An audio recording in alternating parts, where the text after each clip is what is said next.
Supreme court ने सरकार को बोला कि आप इस पे एक बिल बना के लेके आए, और उसके बाद फिर सुप्रीम कोर्ट ने ही लागू करवाने का बोला।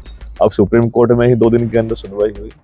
तो इससे जो देश के जो SC ST OBC के जो लोग हैं, बहुजन समाज के लोग हैं, उनके मन में ऐसा प्रतीत हुआ कि आखिर ऐसा क्या कारण है कि 24 घंटे के 48 घंटे के अंदर इस बिल पे रोक लग गई। जो विरोध कर रहे हैं, इस बिल का जो विरोध कर रहे हैं, उनको डर है कि उनकी चोरी पकड़ी जाएगी। OBC के अंदर जो जातियां हैं, उनके बच्चों को जाति के आधार पर टारगेट किया जाता है। कभी इंटरव्यू में नंबर कम दिए जाते हैं, कभी उस सरनेम देख लिया कॉपी के अंदर तो उसको फेल कर दिया जाता है। रोहित वेमुला केस में अगर उस समय पे UGC एक्ट लागू होता तो रोहित वेमुला जी की शहादत नहीं होती। वो एक ब्रिलियंट स्टूडेंट थे, OBC समाज से आते थे। सभी दर्शकों को नमस्कार, मैं हूं अमन श्रीवास्तव और आज की इस विशेष चर्चा में हमारे साथ जुड़े हैं सुनील अस्ते जी। सुनील अस्ते जी आजाद समाज पार्टी से पूर्व प्रदेश अध्यक्ष रहे हैं, वरिष्ठ नेता हैं। कुछ चर्चा करूंगा मध्य प्रदेश और पूरे भारतवर्ष से जो अभी तमाम जो मुद्दे चल रहे हैं उसको लेकर।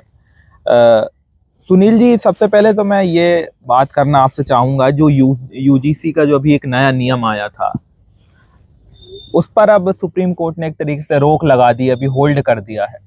और हम देख रहे हैं कि आजाद समाज पार्टी, भीम आर्मी, तमाम जो आप लोग हैं, OBC संगठन है, सभी लोग उसका विरोध कर रहे हैं। सुप्रीम कोर्ट का जो रोक लगा है उस पर क्यों आपका विरोध आप लोग कर रहे हैं और क्या कुछ पूरी चीजें? देखिए अमन भाई, हम सुप्रीम कोर्ट का विरोध नहीं कर रहे हैं। मैं पहले बता दूं आपके दर्शकों को कि सुप्रीम कोर्ट का विरोध ना SC ST OBC समाज कर रहा है। वो तो विरोध इसका कर रहा है कि जो वर्षों से जिस वर्ग को आज तक अधिकार नहीं मिले, पूरे देश के अंदर 45 यूनिवर्सिटी हैं, सेंट्रल यूनिवर्सिटी, उसके अंदर मात्र 6 कुलपति हैं। आप देखेंगे कि इतनी बहुल संख्या में SC ST OBC उनके 6 लोग हैं, बाकी 39 लोग एक ही समाज से आते हैं। तो विरोध इस बात का है कि जब उन OBC के बच्चों को अधिकार मिला, OBC के अंदर जो जातियां हैं, उनके बच्चों को जाति के आधार पर टारगेट किया जाता है। कभी इंटरव्यू में नंबर कम दिए जाते हैं, कभी उस सरनेम देख लिया कॉपी के अंदर तो उसको फेल कर दिया जाता है। और कभी कभी तो जो यूनिवर्सिटी के अंदर होता है कि जातिगत इतनी भावना बढ़ जाती है, रैगिंग इतनी होती है कि उन बच्चों को आत्महत्या तक करनी पड़ती है। रोहित वेमुला और पायल तडवी उसका एक उदाहरण है। रोहित वेमुला केस में अगर उस समय पे UGC एक्ट लागू होता तो रोहित वेमुला जी की शहादत नहीं होती। वो एक ब्रिलियंट स्टूडेंट थे, OBC समाज से आते थे। तो उससे ये सुप्रीम कोर्ट में जब ये केस गया, रोहित वेमुला जी की माताजी जब सुप्रीम कोर्ट में गई तो स्पष्ट सुप्रीम कोर्ट ने कहा कि UGC का जो नियम सख्ती से लागू करवाएं।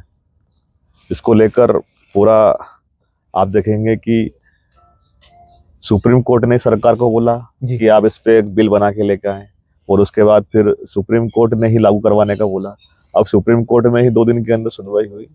तो इससे जो देश के जो SC ST OBC के जो लोग हैं, बहुजन समाज के लोग हैं, उनके मन में ऐसा प्रतीत हुआ कि आखिर ऐसा क्या कारण है कि 24 घंटे के 48 घंटे के अंदर इस बिल पे रोक लग गई, अंतरिम स्टे लग गया।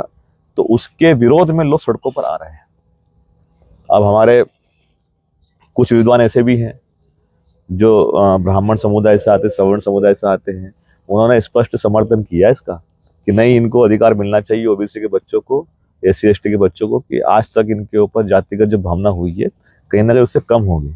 तो कहीं ना कहीं जो विरोध कर रहे हैं, इस बिल का जो विरोध कर रहे हैं, उनको डर है कि उनकी चोरी पकड़ी जाएगी, कि वो जातिगत प्रताड़ना करते हैं, जातिगत भाव से उनसे व्यवहार करते हैं, तो उनकी चोरी पकड़ी जाएगी। तो उनको इस बात का डर है, इसलिए वो विरोध कर रहे हैं। और सुप्रीम कोर्ट का हम सम्मान करते हैं। हम लोग इसके लिए कोर्ट में भी लड़ रहे हैं और सड़कों में लड़ रहे हैं। हमारे नेता भीम आर्मी चीफ चंद्रशेखर आजाद ने स्पष्ट कर दिया कि UGC के समर्थन में वो संसद में भी आवाज उठाएंगे और सड़क पे जंतर मंतर पर भी आंदोलन हम लोग करेंगे। 11 तारीख को हमने तय किया है कि 11 तारीख को हम लोग, हमारे राष्ट्रीय अध्यक्ष जी वहाँ पर दिल्ली में आंदोलन करेंगे इसके समर्थन में। अगर बात की जाए, जो आपने चीजें कहीं की, जो है 2 लोग ने अपनी जान खो दी, 2 स्टूडेंट्स थे, लेकिन अगर जनरल के जो स्टूडेंट है, जनरल कैटेगरी से आते हैं, तो उनका ये कहना है कि अगर हम पे कोई गलत आरोप लगाकर अगर कोई हमें फंसा देता है, या फिर एक तरीके से झूठी कुछ चीज लगाकर अगर हम पे ही केस बन जाता है, तो फिर वहां पे ये चीजें गलत हो रही हैं। अगर ये चीज अगर देखिए होती झूठी पहली बात तो उसके लिए भी जांच होगी ना जी। कि आज तक बताए मुझे कि क्या झूठा आरोप लगाया। अगर आप देखेंगे कि इस प्रकार की जो गतिविधि होती है तो हमेशा जब जातिगत प्रताड़ना होती है तो वो SC ST OBC से ही क्यों होती है? जी। क्या कभी आपने देखा कि किसी किसी सवर्ण समाज के बच्चे के साथ भी जातिगत प्रताड़ना हुई, कि उसकी मूछें काट दी गई हैं, कि उसकी घोड़ी रोक दी गई है, कि उसको इंटरव्यू में वो ब्राह्मण जाति से है तो इसलिए उसको नंबर कम दिए हैं, या ठाकुर जाति से है तो उसको नंबर कम दिए हैं। तो हमेशा इसका एक ताजा परिणाम ये है कि हमेशा इस वर्ग से आने वाले ही लोगों के ऊपर ये चीजें होती है। तो असंतोष का भाव पे उत्पन्न हुआ और उसके विरुद्ध सरकार ने जो बिल बनाया, मैं धन्यवाद भी करूंगा कि ये बिल तो बहुत पहले आ जाना चाहिए था। हाँ जी। नहीं तो अभी तक इस प्रकार की चीजें, ऐसे बच्चे हमारे शहीद नहीं होते, रैगिंग में हो चाहे। अब मैं उसका खुद उदाहरण हूँ अमन भाई, मैं खुद उदाहरण हूँ उसका कि मुझे भी MSc में जब मैं पढ़ रहा था, BSc में पढ़ रहा था, तो मुझे भी प्रैक्टिकल में नंबर कम आते थे। अच्छा जी। मध्य प्रदेश में तो एक न्यूज़ मैंने पढ़ी थी कि अब यूनिवर्सिटी में जब आप पढ़ेंगे तो जब इंटरव्यू होगा तो उसके अंदर आपके जो उपनाम सरनेम है वो प्रदर्शित नहीं होंगे। जी। तो इन सब का है कि भाई UGC से किसी को डर नहीं है। UGC सिर्फ जो लोग विरोध कर रहे हैं वो सिर्फ उनमें समझ नहीं है। जी। ये बिल आ गया ना तो इससे वर्षों से जो प्रताड़ना आ रही है वो बहुत कम हो जाएगी जी। और इस पे भाईचारा का फिर माहौल बनेगा कि सब लोग एकजुट होकर रहेंगे, साथ में खाना खाएंगे।